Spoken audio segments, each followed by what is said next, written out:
Hello.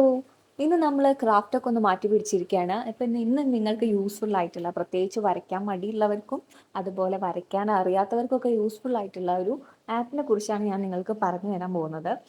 Paper copy എന്നാണ് ഈ ആപ്പിൻ്റെ പേര്. മിക്ക ആളുകൾക്കും അറിയുന്നുണ്ടായിരിക്കാം, പക്ഷെ അറിയാത്തവർക്ക് വേണ്ടിയിട്ടുള്ളതാണ് ഈ വീഡിയോ.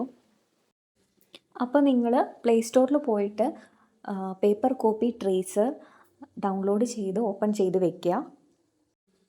എന്നിട്ട് ഇതുപോലെ നിങ്ങളെ ഗാലറിയിലുള്ള ഏതെങ്കിലും ഒരു പിക്ചർ സെലക്ട് ചെയ്ത് വെക്കുക. നിങ്ങൾ ഏതാണോ ട്രേസ് ചെയ്യാൻ വിചാരിക്കുന്ന പിക്ചർ അത് സെലക്ട് ചെയ്ത് വെക്കുക. പിക്ചർ സെലക്ട് ചെയ്ത് കഴിഞ്ഞാൽ അത് ഇതുപോലെ അതിൻ്റെ സൈസ് നിങ്ങൾക്ക് അഡ്ജസ്റ്റ് ചെയ്യാൻ പറ്റും. പിന്നെ ആ മുകളിലുള്ള ലോക്കിൽ ഓപ്ഷനിൽ ക്ലിക്ക് ചെയ്ത് കഴിഞ്ഞാൽ പിന്നെ നിങ്ങൾക്ക് അതൊന്നും ചെയ്യാൻ കഴിയില്ല.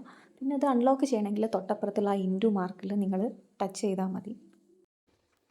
റൂമിൽ ലൈറ്റ് ഓഫ് ചെയ്ത് വെച്ച് ട്രേസ് ചെയ്യുന്നതായിരിക്കും കൂടുതൽ ബെറ്റർ ആയിരിക്കുക. കാരണം ഞാനിവിടെ ലൈറ്റ് ഓൺ ചെയ്ത് വെച്ച് ചെയ്തത് കാരണം എനിക്കത് ക്ലിയർ ആയിട്ട് കിട്ടിയിട്ടില്ല. അപ്പോൾ നിങ്ങൾ കുറച്ച് ഡാർക്കായിട്ടുള്ള സ്ഥലത്ത് ഇരുന്ന് ചെയ്യുക. നിങ്ങൾക്ക് ഇതുപോലെ സ്റ്റിക്കറൊക്കെ ഉണ്ടാക്കിയെടുക്കണമെങ്കിൽ അത് ഈ പേപ്പർ ട്രേസർ യൂസ് ചെയ്ത് ചെയ്താൽ മതി. അപ്പോൾ വീഡിയോ ഇഷ്ടപ്പെട്ടാൽ ലൈക്ക് ചെയ്യുക. സബ്സ്ക്രൈബ് ചെയ്യാത്തവരാണെങ്കിൽ സബ്സ്ക്രൈബ് ചെയ്ത് സപ്പോർട്ട് ചെയ്യുക.